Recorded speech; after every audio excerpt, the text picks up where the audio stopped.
Buenos días a todos, somos Entreguerras y esto es Informativo Geopolítico, unos minutos en los cuales intentaremos resumirte toda la actualidad geopolítica acaecida durante el fin de semana entre el 13 y el 15 de septiembre de 2024. En Ucrania, según ha informado a la BBC un oficial ucraniano, la situación en la línea del frente de Pokrovsk es crítica. Las fuerzas ucranianas están perdiendo tropas y recursos mientras intentan mantener posiciones estratégicas, lo que ha provocado la formación de bolsas ucranianas de resistencia rodeadas por fuerzas rusas. El oficial cuestionó la estrategia de mantener posiciones cercanas a Nevelsk, argumentando que Ucrania no planea avanzar hacia Donetsk y que seguir luchando en zonas difíciles de defender solo ha resultado en pérdidas innecesarias. De hecho, se criticó que la retirada de Nevelsk, que ya se ha realizado según Deep State, debería haberse ejecutado antes para evitar más bajas. Con los últimos avances rusos, militares ucranianos temen que los rusos intenten rodear Pokrovsk y después destruir la ciudad, especialmente con su enfoque de avanzar hacia el sur, en dirección a Kurakhove. Durante el fin de semana, Rusia y Ucrania han realizado un intercambio de 206 prisioneros de guerra, en un acuerdo mediado por los Emiratos Árabes Unidos. Rusia informó que liberaron 103 militares capturados durante la incursión de Kursk. Por su parte, Zelensky señaló que entre los 103 ucranianos liberados había 82 soldados y 21 oficiales de distintas fuerzas, capturados mientras defendían varias regiones, desde Kiev a Donetsk, pasando por Kharkiv o Mariupol. Los soldados rusos liberados han sido trasladados a Bielorrusia, donde recibirán asistencia médica y psicológica antes de regresar a Rusia. Los Emiratos Árabes Unidos ya han mediado previamente en intercambios de prisioneros, manteniéndose neutrales en este conflicto. El canal de medios ruso Shot informó que los aeropuertos de Murmansk y Apatit fueron cerrados debido a la activación del plan Alfombra el jueves después de que se detectaran 3 drones en la zona. El día anterior 2 drones habían sido avistados acercándose desde Arcángelsk hacia el sureste. Según el canal de Telegram Más y el gobernador regional Andrei Chivis, 2 de los drones fueron derribados a 7 kilómetros del aeródromo militar de Oleña. No se han reportado daños o víctimas, ni se conoce el destino del tercer dron. Además, medios rusos informaron de un aumento en los vuelos de reconocimiento de la OTAN cerca de la región desde Finlandia, Suecia y Noruega. Finlandia, Suecia y Canadá han expresado su apoyo a que Ucrania use armamento occidental contra el territorio ruso. La ministra de Exteriores de Finlandia indicó que la única restricción es que las armas suministradas por Finlandia deben usarse según el derecho internacional. Su homóloga sueca agregó que el armamento proporcionado por Suecia no se limita a ser usado solo en Ucrania, permitiendo ataques en Rusia. Por su parte, el primer ministro de Canadá también mostró su apoyo, afirmando que Ucrania tiene el derecho de usar armas de largo alcance para defenderse y evitar los ataques rusos contra la infraestructura civil. Alemania no permitirá que Ucrania lance ataques con armas alemanas muy por detrás del frente, incluso si otros países deciden lo contrario, según palabras del canciller alemán Olaf Scholz. También afirmó que Berlín seguirá apoyando militarmente a Ucrania para que el país no se derrumbe. El presidente ucraniano Volodymyr Zelensky criticó duramente la propuesta de paz presentada por Brasil y China, calificándola de muy destructiva. Según Zelensky, la iniciativa no tiene en cuenta el sufrimiento de Ucrania y parece más una declaración política que una solución real. En una entrevista con Metropols, Zelensky señaló que el plan no incluye el punto de vista ucraniano y que no se puede negociar un compromiso que implique renunciar a tierras o ignorar la violencia contra el pueblo ucraniano.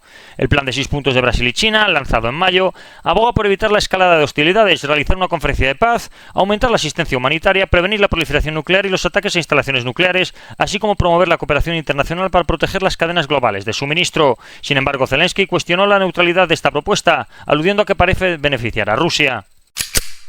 Polonia ha anunciado que va a destinar 100 millones de euros a la iniciativa checa de compra de municiones para Ucrania. 50 millones serán transferidos este año y la otra mitad durante el transcurso de 2025. Según medios norteamericanos, el presidente de Estados Unidos, Joe Biden, planea usar los meses restantes de su mandato para fortalecer a Ucrania en su lucha contra la invasión rusa, según comentó su asesor de seguridad nacional, Jake Sullivan, en un foro en Kiev. Sullivan destacó que Biden busca poner a Ucrania en la mejor posición posible para enfrentar negociaciones futuras, reconociendo que Ucrania decidirá cuándo iniciar dichas conversaciones. También mencionó la preocupación por la situación en torno a Pokrovsk y la necesidad de superar obstáculos logísticos para mejorar el apoyo a Ucrania en el conflicto. El senador Vance describió un plan de paz para Ucrania basado en una solución que permitiría a Rusia conservar el territorio que ha capturado, mientras establece una zona desmilitarizada a lo largo de las líneas actuales de batalla. Esta zona estaría fuertemente fortificada para evitar futuras invasiones rusas. Ucrania, por su parte, seguiría siendo un estado soberano, pero bajo la condición de permanecer neutral, sin unirse a la OTAN ni a otras fuerzas militares. Vance mencionó que este tipo de acuerdo sería una opción para poner fin a la guerra. En Oriente Próximo, los combates continúan como era de esperar. El viernes el ejército israelí informó que ha continuado sus operaciones en 5 zonas del norte de Cisjordania: Tulkarem, Nur Shams, Tubas, Tamón y Farah, además de informar de la eliminación de 10 terroristas, la incautación de armas y la destrucción de un laboratorio. Afirman haber encontrado un túnel sin salida en la zona de Tulkarem, el cual sería destruido. Las fuerzas de defensa israelíes informaron del derribo de un misil balístico proveniente del este sobre el centro del país sin causar víctimas. Según los informes previos, el misil podría venir de Yemen y habría causado solamente daños menores. Poco después, los hutíes anunciaron que esta operación la llevaron a cabo con un nuevo misil balístico hipersónico, que volaría a una distancia de 2.040 kilómetros en 11 minutos y medio, y que según ellos generó pánico entre la población israelí, con 2 millones de personas buscando refugios, algo sin precedentes en la historia de Israel. Según los hutíes, esta operación forma parte de la quinta fase de un esfuerzo más amplio de desarrollo tecnológico en misiles adaptado a las necesidades del conflicto en curso. Posteriormente, Netanyahu amenazó a los hutíes por su ataque contra Israel, recordando la represalia que ya realizaron en el puerto de Jodida. Las fuerzas de defensa israelíes han atacado instalaciones de almacenamiento de armas de Hezbollah en la zona del Valle de la Bekaa y Baalbek, en el Líbano. Además, ha informado también la fuerza israelí que atacó instalaciones de almacenamiento de armas de Hezbollah y una estructura militar en 7 zonas diferentes del sur del Líbano. Por su parte, el número 2 de Hezbollah declaró que no tienen intención de iniciar una guerra, ya que no lo consideran útil. Sin embargo, si Israel desatara una guerra, la afrontarán, advirtiendo que ambos lados sufrirán grandes pérdidas. Advirtió además a Israel que si creen que la guerra permitirá el regreso de 100.000 desplazados, deberían prepararse para enfrentar a cientos de miles más. Según algunos medios, el ejército israelí habría lanzado panfletos en la zona de Al-Wasani, al sur del Líbano, para pedir a los residentes evacuar hacia el norte. Posteriormente, el ejército israelí aclaró que no se había lanzado ninguna recomendación de evacuación para los civiles en el sur del Líbano y que esos panfletos lanzados en la aldea sureña de Wasani, llamando a los residentes a abandonar el lugar, habían sido distribuidos por un comandante de brigada sin ningún tipo de permiso. El ejército israelí ha informado que varios soldados han sufrido heridas leves en un ataque con drones de Hezbollah en el norte de los Altos del Golán ocupados, mientras la Fuerza Aérea israelí atacó en la zona de Jarmak, en el sur del Líbano, aproximadamente 20 lanzadores y lugares con infraestructura militar de Hezbollah que representaban una amenaza inmediata para los civiles israelíes. 9 meses después de la recuperación de 3 cuerpos de rehenes israelíes secuestrados por Hamas, una investigación ha concluido que los 3 rehenes murieron como resultado de un ataque aéreo israelí en el norte de la Franja de Gaza. El príncipe turquí Al-Faisal, ex jefe de inteligencia de Arabia Saudita, ha afirmado que no habrá normalización de relaciones con Israel hasta que se establezca un Estado palestino independiente. Cientos de miles de personas se manifestaron en todo Israel contra Netanyahu y a favor de un acuerdo para liberar a los rehenes. Durante las protestas, la madre de un soldado israelí secuestrado en Gaza reprodujo un audio en el que su hijo le pedía a Netanyahu que realizara el intercambio de prisioneros palestinos en Israel por los rehenes en Gaza, expresando su deseo de volver a ver a su familia. Durante las manifestaciones, 15 personas han sido detenidas. El ejército estadounidense ha informado que una operación conjunta que el ejército iraquí realizó con ellos el pasado 29 de agosto terminó con 4 líderes del Daesh muertos. En la Unión Europea, el ministro de Asuntos Exteriores de Jordania, Ayman Safadi, ha mantenido conversaciones con su homólogo español, José Manuel Álvarez, sobre la situación en Gaza y la escalada de violencia en la región. Estas conversaciones se han centrado en la necesidad de detener la agresión israelí contra Gaza y encontrar soluciones para frenar la violencia en la región. En el marco de la reunión de Madrid, Álvarez reiteró el compromiso de España con el reconocimiento de un Estado palestino viable y realista, al tiempo que expresó su apoyo con la normalización de las relaciones entre países árabes e Israel. También subrayó la importancia de impulsar la legalidad internacional y trabajar en conjunto con otros países europeos, árabes e islámicos para detener la violencia en Gaza y evitar futuras escaladas. Tras un intento de entrar en Ceuta por parte de un grupo de 200 inmigrantes ilegales, se ha cerrado de forma intermitente la aduana. Según el Ministerio de Interior español, ningún inmigrante ilegal ha conseguido cruzar la frontera. El presidente ruso Vladimir Putin sugirió que Moscú podría limitar las exportaciones de uranio y otros recursos estratégicos en respuesta a las sanciones impuestas por Occidente. En una reunión con ministros, Putin destacó que Rusia es un proveedor clave de productos como gas natural, diamantes, oro, titanio y níquel, y señaló que imponer restricciones sobre estos bienes podría ser una medida de represalia. El uranio en particular es vital para el funcionamiento de los reactores nucleares comerciales, y Rusia suministra el 27% del uranio enriquecido para Estados Unidos en 2022. Analistas como Arkady Gevorkian de Citi advirtieron que reemplazar este suministro sería muy difícil en el corto plazo, lo que podría tener un impacto significativo en los mercados globales de energía y materias primas. El Banco Central de Rusia ha elevado su tasa de interés clave del 18 al 19% en un intento por controlar la inflación, impulsada en parte por el creciente gasto militar debido a la guerra en Ucrania. El banco advirtió que las presiones inflacionarias siguen siendo elevadas y que la inflación para finales de 2024 probablemente superará el rango previamente estimado del 6,5 al 7%.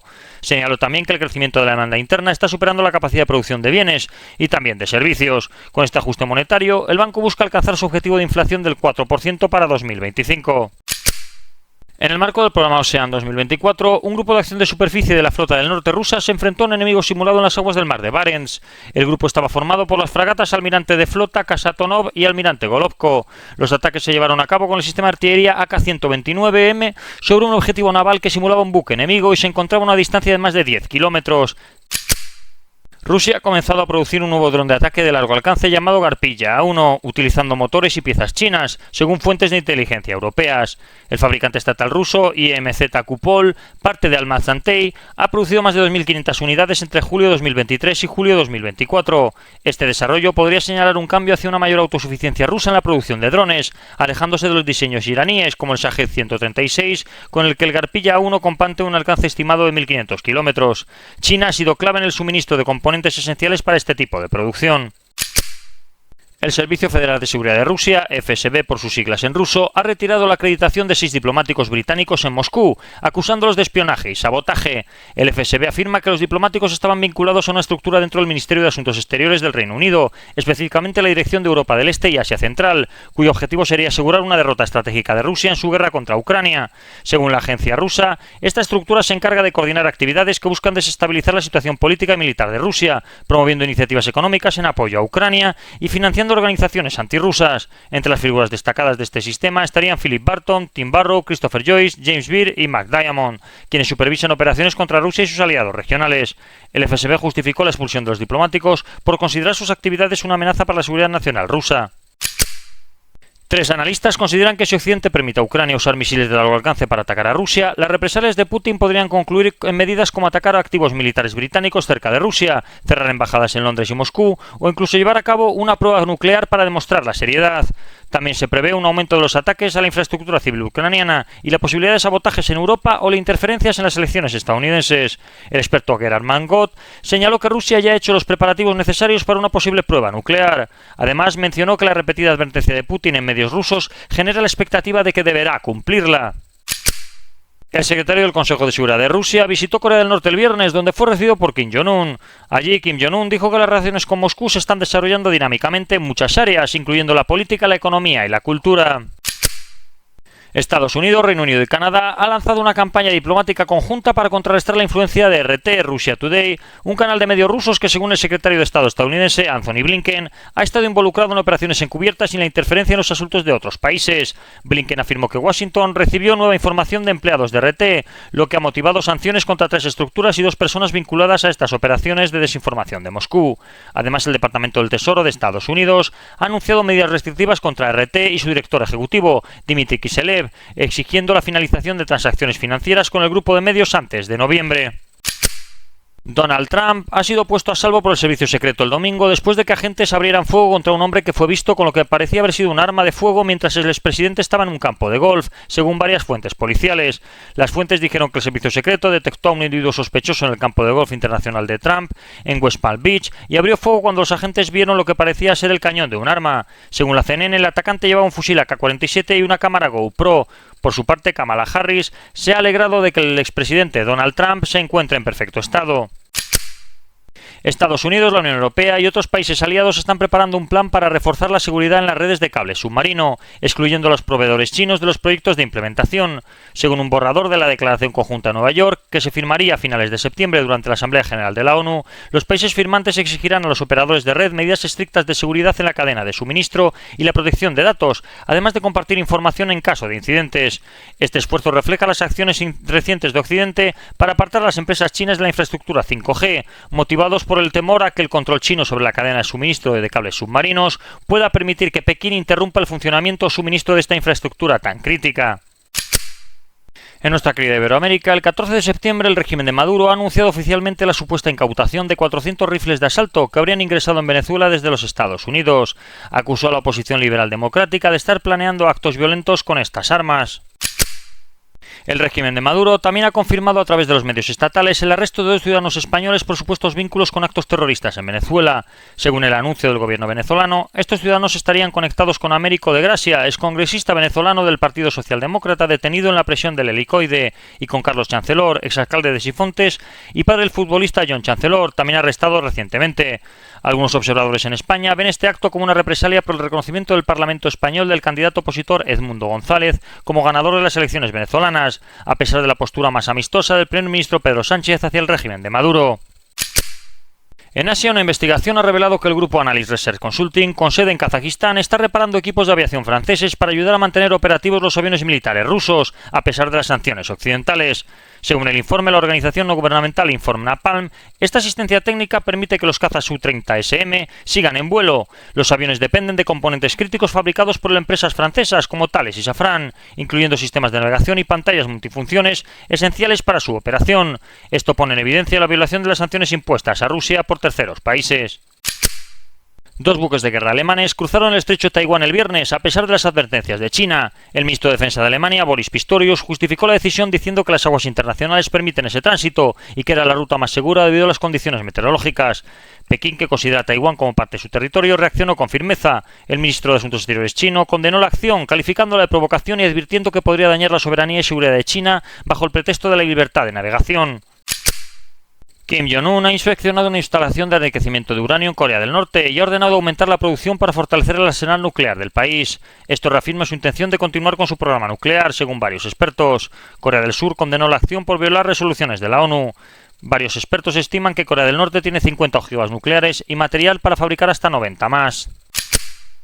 Un tribunal militar en la República Democrática del Congo ha condenado a muerte a 37 personas, incluidos 3 estadounidenses, un británico, un belga y un canadiense, por su participación en un intento de golpe de Estado en mayo que resultó en 6 muertos, incluyendo el líder opositor Christian Malanga. El Departamento de Estado de Estados Unidos ha afirmado que se le negó acceso a sus ciudadanos detenidos, y fuentes diplomáticas han señalado que la capacidad de intervención era muy limitada, ya que los acusados transmitieron en vivo y en directo parte del golpe. Aunque el Congo no ha ejecutado sentencias de muerte en 2 décadas, restableció la pena de muerte este año para castigar a traidores y terroristas. Según un informe, desde 2019 Benín ha experimentado un aumento significativo en los ataques extremistas, principalmente por el grupo de Jotanim, afiliado a Al-Qaeda, y el grupo del Estado Islámico. En 2023 el número de ataques llegó a 40, duplicando los 20 registrados en 2022. Esta violencia extremista, particularmente en el norte del país y el complejo de parques W Arli Penyari, ha causado un aumento considerable de las muertes, con 173 entre 2023 y 2024. Además, los secuestros se han disparado, con 75 casos informados en 2023. La inseguridad también se agrava debido a la colaboración entre extremistas y bandidos nigerianos. Según un grupo rebelde de la República Centroafricana, los Emiratos Árabes Unidos han estado usando al grupo Wagner desplegados en ese país para realizar contrabando de armas con las fuerzas de apoyo rápido en Sudán. Los envíos continuaron al menos hasta abril de 2024, según los rebeldes, y fuentes diplomáticas creen que ahora han disminuido debido a que Moscú se ha alejado de las fuerzas de apoyo rápido y se ha acercado a las fuerzas armadas sudanesas, según informa The Telegraph. La misión de las Naciones Unidas en Libia informa que tras una nueva ronda de conversaciones no se ha conseguido un acuerdo para resolver la crisis en torno al Banco Central de Libia. Esta crisis ha supuesto una reducción de la producción de petróleo del 81% debido a las tensiones entre el gobierno de Trípoli y las autoridades de Bengasi, que se disputan el control del país. Y esto ha sido todo por hoy. Si queréis profundizar en las noticias que hemos comentado, leer alguna de ellas o visualizar diferentes vídeos de actualidad, os recordamos que estamos en la aplicación Telegram, con nombre de usuario @entre_guerras. Que tengan un buen día y recuerden el main.